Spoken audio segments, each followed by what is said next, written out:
Tem coisas que a inteligência artificial não resolve, uma delas é cabo, né? Conectar as coisas, a gente ainda precisa ter o bom e velho cabo. Vamos ver se eu consigo jogar minha apresentação. O pessoal depois só me dá um check se foi, senão eu mexo aqui. Mas vamos lá, pessoal, enquanto vai... Foi, deixa eu ver se vai funcionar aqui. Foi, legal. Pessoal, primeiro, boa tarde. Obrigado por estar aqui falando com vocês. Acho que é sempre um prazer falar sobre inteligência artificial. Vocês vão perceber que eu sou meio inquieto. Eu vou ficar andando para lá e para cá. Mas, pessoal, a ideia acho que é a gente discutir e debater um pouquinho sobre como é que inteligência artificial e educação se misturam. E como é que a gente consegue, de alguma forma, gerar valor a partir dessas duas coisas. Um pouco do que a gente estava falando antes, eu estava refletindo, é um pouco da história que a Start se fala muito, é o seguinte, a gente tem duas formas de olhar para esse ganho de produtividade e inteligência artificial. A forma 1 é, legal, ganhei produtividade, vou demitir metade do meu time, está tudo ótimo. A outra forma é, legal, eu ganhei produtividade, eu posso dobrar minha receita. Talvez o caminho seja como é que a gente dobra a receita e não como é que a gente diminui o nosso time pela metade. Então, vamos ver se vai aqui, foi. Então, eu sou o Gustavo Bodra, sou um dos sócios e responsável pela área de tecnologia dentro da Startse, e a gente fala sobre uma série de coisas lá. Alguém conhece a Startse aqui, só para eu não ser muito repetitivo? O que a gente faz a gente fala de educação e treinamento para a liderança. Então, o nosso negócio é falar com gente sênior e treinar essas pessoas nessas transformações e um pouquinho do que a gente vê acontecendo, tá certo? E aí, pessoal, nessa história toda de inteligência artificial tem surgido um monte de barulho, um monte de coisa, e tudo que você fala hoje, se você quiser transformar seu negócio com inteligência artificial, é só você ir lá e colocar um GPT na frente do que você está fazendo, e até a sua banquinha de chá na Índia vira uma inteligência artificial. Então, tem muito barulho e tem muito ruído nessa história. A gente precisa saber separar aonde que isso é ruído e aonde que isso é sinal de verdade. E parte disso, pessoal, tem muito a ver com um exemplo que eu gosto de trazer em uma série de conversas que a gente faz dentro de casa, que é o seguinte, quem aqui jogou o jogo Pong do Atari? Só para eu... Isso entrega a idade, né, pessoal? Joguinho mais antigo. O que acontece com o jogo Pong? Quando ele foi criado, custou $360 mil e levou 3 meses para construir isso. Guardem esses dois números, $360 mil e 3 meses. Com toda essa história de inteligência artificial, uns chineses inventaram um negócio que é o seguinte, se eu tenho inteligência artificial que conversa comigo, o que aconteceria se eu colocasse várias delas para conversar entre si com objetivos diferentes, com skills diferentes, mas com uma tarefa em comum? E eles começaram a inventar um pouco dessa história, e aqui é uma brincadeira que eles fizeram, que é o seguinte, e se eu der... Opa, deixa eu voltar aqui... E se eu der uma atividade para essa inteligência artificial, que é recriar o jogo Pong? Isso aqui sou eu rodando na minha máquina, tá? Vocês vão perceber que elas vão se conversando e vão gerando um resultado. Então, as inteligências artificiais com papéis diferentes vão se conversando para atender a atividade, a tarefa que eu dei aqui em cima. Lembra dos dois números que eu pedi para vocês guardarem? $360 mil e 3 meses? Olha aqui, levou 320 segundos... e 9 centavos para criar a cópia do jogo. A transformação de inteligência artificial que a gente está falando, ela não é tecnológica. Essa tecnologia existe desde 2019, 2018. A transformação ela é econômica. A gente está falando de dinheiro, a gente está falando de produtividade. Tudo isso nos leva... Esse aqui é só o joguinho rodando, se vocês tiverem dúvida, ele realmente funciona, tá? É uma cópia do joguinho. Isso aqui depois, se alguém quiser tirar uma partida comigo, a gente faz... Mas isso tudo leva, pessoal, a uma transformação do jeito que a gente trabalha. A forma como a gente vai trabalhar vai ser diferente daqui para frente. E não é só o atendente do call center que vai pensar diferente, vai trabalhar diferente. Não sei se vocês ouviram falar do GitHub Copilot. GitHub Copilot é um copiloto de programação. E é um copiloto que ajuda o desenvolvedor a codar e escrever mais rápido.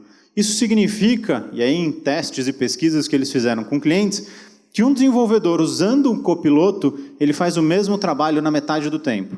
Ou seja, posso diminuir minha equipe pela metade? Não, talvez eu possa gerar mais margem, talvez eu consiga transformar o meu negócio tendo copilotos para várias funções, inclusive o trabalho de desenvolvedor. Isso significa também que se eu der um copiloto para um aluno, e essa é uma pesquisa feita pelo MIT, eu faço o quê? Eu pego alunos medianos e vou elevando a barra. Eu consigo fazer com que pessoas que estão abaixo da performance com um copiloto e com uma ferramenta de IA, consigam melhorar a sua entrega. Por quê? Porque eu gasto menos tempo no papel em branco e passo a debater e discutir com uma ferramenta que pode me ajudar a pensar diferente.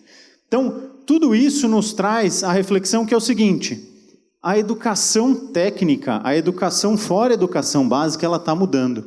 E essas pessoas precisam entender cada vez mais de negócio e muito menos do ser um especialista técnico. Se eu tenho um desenvolvedor que ele é muito bom tecnicamente, mas ele não entende nada do meu negócio, o que vai acontecer com essa pessoa? Se eu der um copilot, se eu começar a colocar ferramentas que escrevem código sozinha, essa pessoa passa a gerar menos valor. Por mais que ela faça mais rápido, ela gera menos valor. Então, a transformação da educação pós-educação básica tem muito a ver com eu preciso entender muito de negócio, eu preciso entender do que eu faço, eu preciso entender de geração de valor, que é diferente do que a gente vinha falando. E isso acontece não só para o desenvolvedor, isso vai acontecer também quando a gente habilitar o Copilot dentro do Excel, quando a gente habilitar o Copilot dentro do Word, quando eu habilitar isso dentro da plataforma do Google, quando eu habilitar isso dentro das ferramentas do dia a dia que a gente tem. Quem gosta de ficar preenchendo aquela planilha do financeiro toda vez e repetindo as mesmas fórmulas, rodando as mesmas macros?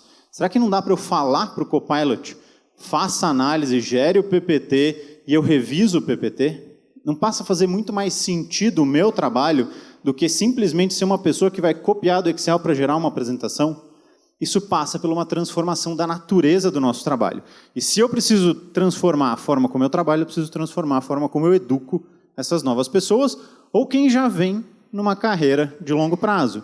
Quem já está no mercado e aprendeu a alinhar as coisas no PowerPoint, precisa desaprender isso. Nosso foco precisa ser na mensagem e não mais na parte técnica. E essa aqui é uma pesquisa que a Microsoft fez, que 31% do grande ganho que a gente vai ter com inteligência artificial generativa nos escritórios tem a ver com produtividade.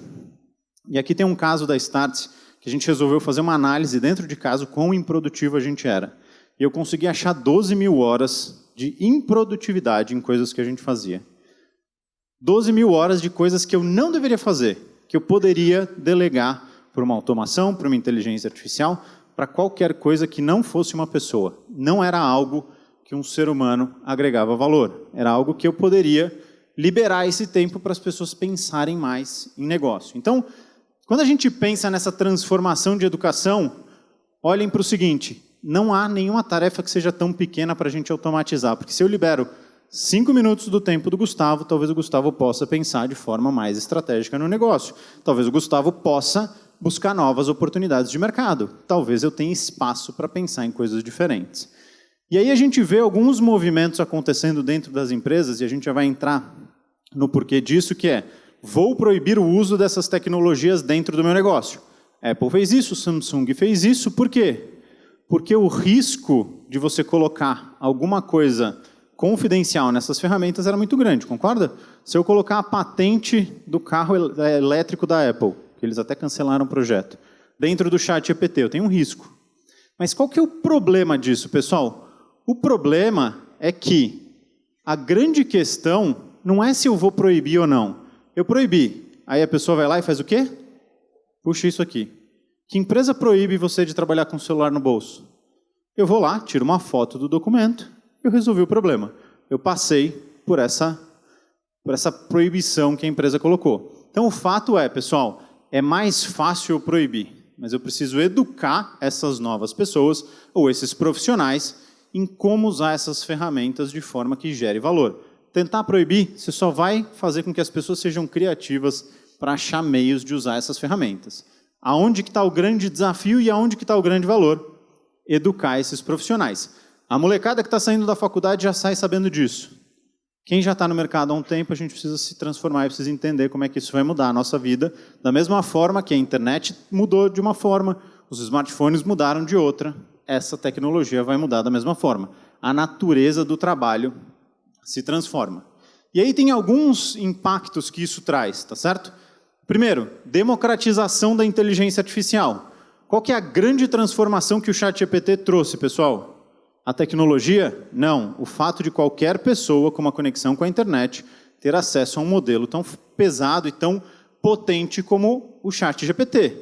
Então, a democratização significa que se você não educar o teu time, eles já estão usando e você não sabe. Se você não trabalhar numa comunicação e no incentivo para isso, as pessoas vão usar da forma errada. Então, essa democratização nos dá uma oportunidade, mas traz um risco que a gente consegue resolver através da educação, através do incentivo, através de abraçar a tecnologia e entender como é que ela pode ajudar a transformar a forma como eu trabalho. Da mesma forma, isso traz uma mudança do papel dos times de tecnologia e papéis especialistas como um todo. Eu não preciso mais ser o conhecedor da macro do Excel.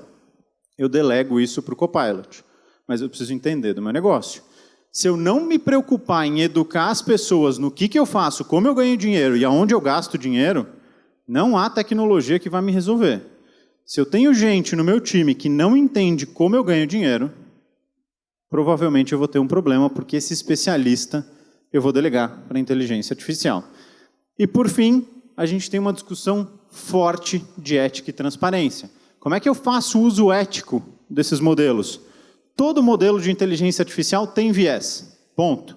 Mais ou menos, mas ele tem. Se eu vou colocar isso para atender um cliente meu, eu preciso me preocupar com essa ética e com essa transparência e garantir que, se ele tiver algum problema, eu consiga tratar isso de forma rápida. Como é que eu faço isso? Se o meu time não entendeu como essa tecnologia funciona, se eu não eduquei o meu time a olhar e entender que toda inteligência artificial vai ter um viés. Então, toda essa transformação, ela faz com que a gente volte sempre a falar de educação, de como é que eu treino essas pessoas, de como é que eu garanto que esse profissional esteja atualizado e entenda quais são os impactos que isso gera. Então, qual é o impacto de ética? Qual é o impacto no meu papel? Qual é o impacto de ter todo mundo acessando esse tipo de tecnologia? E aí, inclusive, esse daqui é até um vídeo engraçado, transforma o jeito que eu penso e o jeito que eu trabalho. Quem aqui, deixa eu voltar um pouco o vídeo, já não teve aquele papo com o time de TI que fala o seguinte: ó, já desenhei o que eu quero, agora faz acontecer. E aí você vai lá, antes, o que acontecia? O time de tech ficava puto, falava, isso aqui não é um negócio simples, eu preciso de tempo para fazer, preciso pensar. Agora você tem inteligência artificial que te gera um protótipo. Eu vou dar uma acelerada no vídeo, mas que ela vai gerar, aqui, ó, uma versão inicial. Feia, estranha, mas funciona. Você pode voltar para cá e pedir para ele arrumar.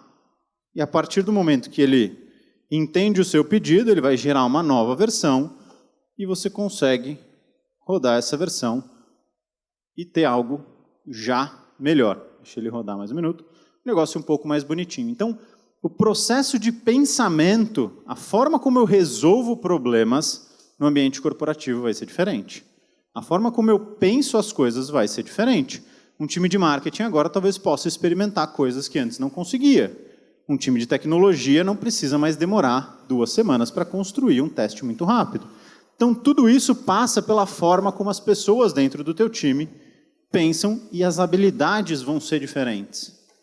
Eu preciso agora saber perguntar para a inteligência artificial o que eu quero. Se eu não souber explicar para ela, vamos voltar no vídeo aqui, ó.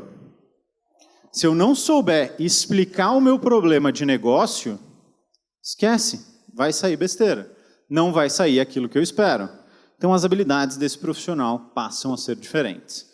E aí, pessoal, isso passa por um experimento e um teste que a gente fez dentro da Startse, quando a gente começou a falar dessa história de inteligência artificial. Uma das coisas que a gente percebeu era o seguinte: para eu fazer essa transformação acontecer, eu preciso de muita gente me ajudando. E eu preciso que o meu time inteiro esteja junto nessa jornada. E eu preciso de tanto apoio de cima quanto apoio da base. Eu preciso fazer a estratégia sanduíche que a gente brinca, que é: eu tenho uma decisão executiva de que a gente vai usar isso no nosso negócio, mas eu preciso da base me trazendo problemas e me trazendo ideias do que isso pode gerar. E a gente inventou um negócio chamado Incentivo AI. A gente foi super criativo com o trocadilho da palavra, mas era um programa de incentivo onde eu trazia todos os colaboradores, eu trazia todo mundo para participar desse programa. Então, do estagiário ao CEO podia participar da competição. O programa se inicia toda segunda-feira e termina toda sexta-feira ao meio-dia. Isso acontece desde janeiro de 2023. E ele tem um porquê muito específico de ser tão curto assim, eu já explico para vocês. O que a gente percebeu nesse processo? Se eu queria que todo mundo participasse, qual que era o problema que eu tinha? Nem todo mundo tinha o conhecimento técnico e as habilidades para usar esse tipo de tecnologia.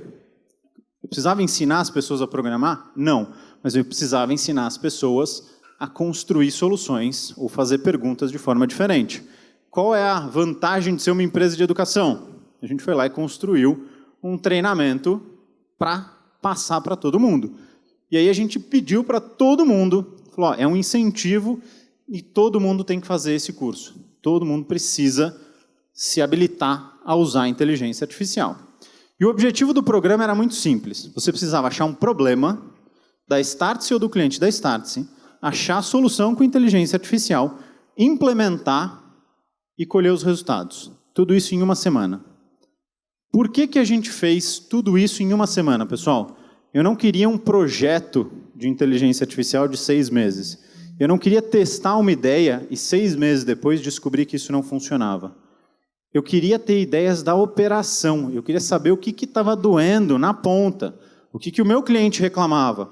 O que quando eu estava lá em cima do palco dando uma aula, não funcionava.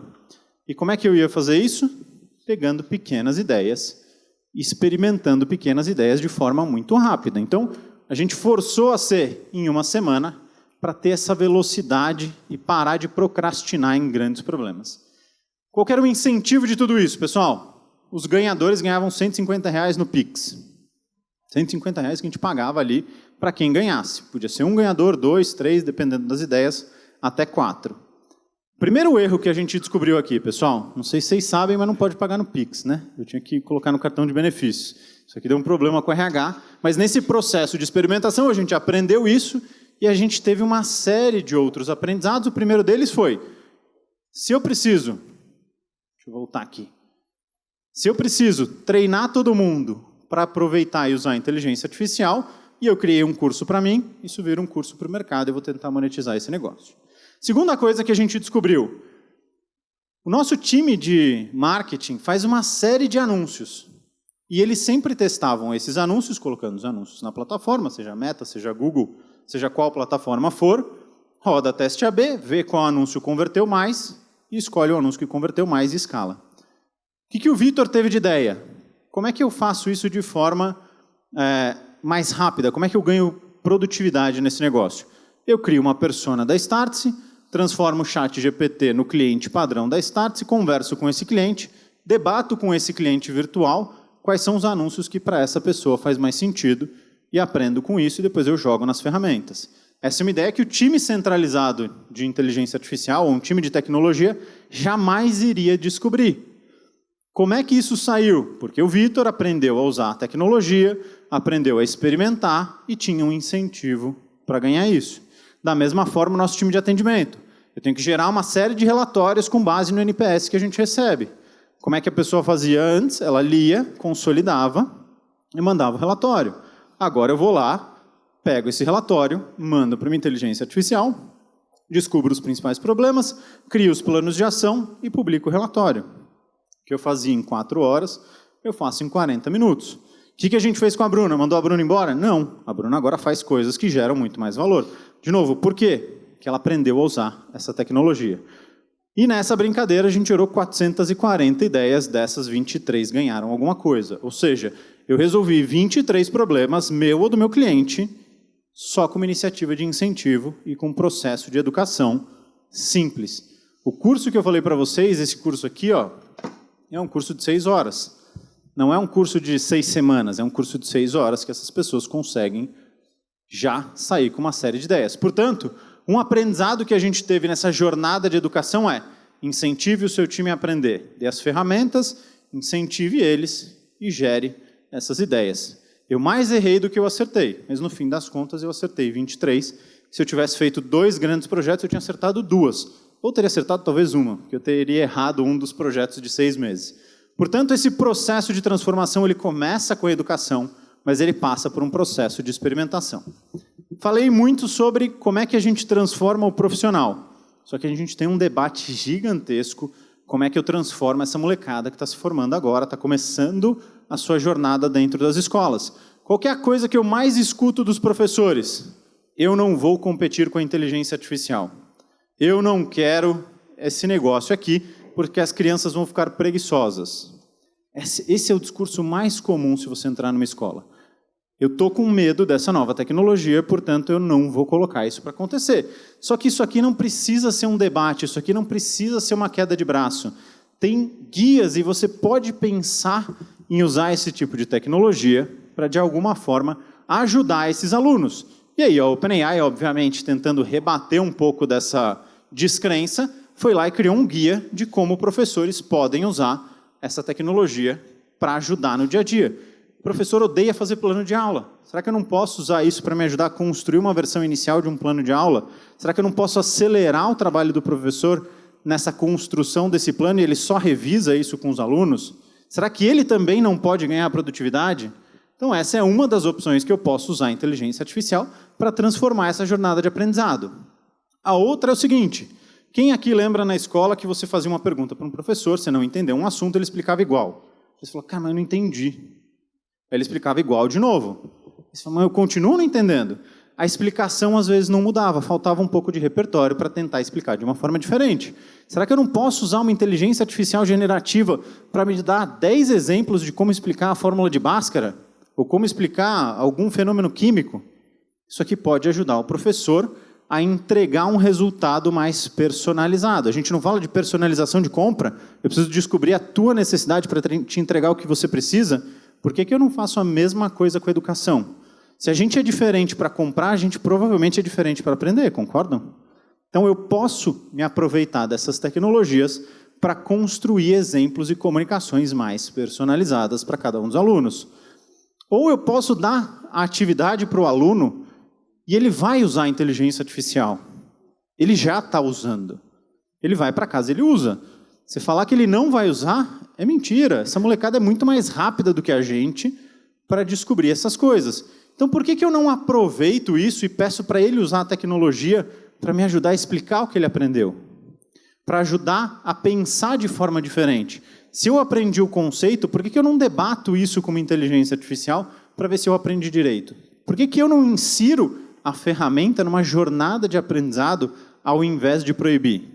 Se você fala não para um adulto, já é difícil, ele vai querer achar uma forma. Se você fala não para uma criança, é pior ainda. Então, esse processo de inserir na jornada do cliente ou do aluno passa a ser cada vez mais importante. Ou então eu posso, de alguma forma, criar um assistente de estudos. Se eu sistematizar o processo de estudo, eu posso ter ali, assim como eu tenho um copiloto para construir as minhas apresentações, eu tenho um copiloto para me ensinar Grécia Antiga, para me ensinar matemática, para me ensinar química. Por que não usar essa ferramenta para esse tipo de transformação?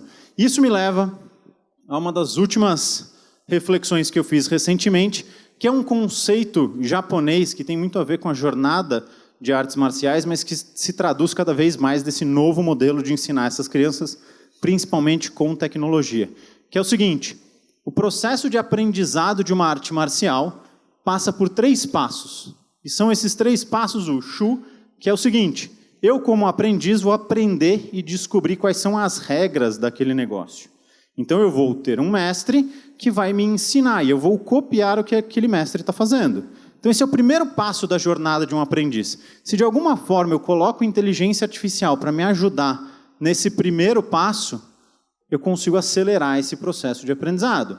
O segundo passo é, eu preciso, entendendo quais são as regras, começar a desobedecer, a questionar, a entender o porquê aquilo é daquela forma, ou a parte mais divertida da ciência e do aprendizado, que é o seguinte: por que não é de outro jeito? As grandes transformações nascem de alguém fazendo uma pergunta do porquê as coisas são como são. A hora que você passa a ensinar as crianças a entender isso e questionar o status quo, ela passa para um segundo momento, onde eu tenho tecnologia para me ajudar a debater. Lembra o meu assistente de aula? Ele pode ser a minha parte aqui do momento de desobedecer, de perguntar por que as coisas são como são, para que no fim essa criança possa se desprender de todo esse processo e descobrir como é que ela cria novas regras, ou como é que ela cria novas realidades, como é que ela constrói conceitos novos a partir do que já foi construído. Ou seja, como é que eu faço essa criança refletir e ser menos alguém que fica repetindo tudo aquilo que eu faço. Então, essa jornada de aprendizado ela pode ser transformada em cada um dos passos com tecnologia de inteligência artificial ou qualquer tecnologia. Isso aqui, se eu tirar uma foto de uma equação e perguntar por que aquela equação funciona daquele jeito, talvez ele me explique muito melhor do que o meu professor. E eu consiga garantir que aquela criança não vai desistir da matemática, da física, seja lá o que for, para de fato continuar se desenvolvendo. E aí tem gente criando coisas muito legais que são guias de implementação de inteligência artificial nas escolas. Qual que é a ansiedade ou qual que é a preocupação dos professores, dos coordenadores, dos donos de escola? Como eu faço isso do jeito certo? Já tem um monte de gente experimentando e tem gente criando guias para isso. De novo, proibir é o caminho que vai ser sempre mais fácil, vai ser sempre mais rápido. Mas, se eu ensinar para que serve, e mais importante ainda, para que não serve, eu consigo trazer essa transformação cada vez mais para ser algo que trabalhe em conjunto e não é uma queda de braço. Então eu preciso entender que é uma realidade que não vai sair e eu preciso aprender a usar isso da forma mais produtiva possível. Há muito tempo atrás, a Wikipedia era proibida nas escolas. Hoje em dia a gente nem debate isso mais. A gente precisa achar os caminhos para chegar nesse modelo. Portanto, a minha maior reflexão é o seguinte: proibir o uso de inteligência artificial é evitar o futuro. Educar é a gente abraçar isso de forma responsável. Se eu não educar, as pessoas vão usar para o mal. Seja o profissional, seja a criança. O que tem de gente usando isso aqui para o mal não é brincadeira. Saiu uma notícia esses dias de que tem 101 modelos de inteligência artificial num repositório público que foram colocados lá para explorar dados. Isso está aberto e um monte de gente está usando. A gente descobriu isso recentemente. Se eu não educo, eu estou deixando de lado uma super oportunidade. Então essa era a reflexão que eu queria trazer aqui nesses 20 minutos sobre inteligência artificial. Se vocês tiverem perguntas, eu estou super aberto. Obrigado.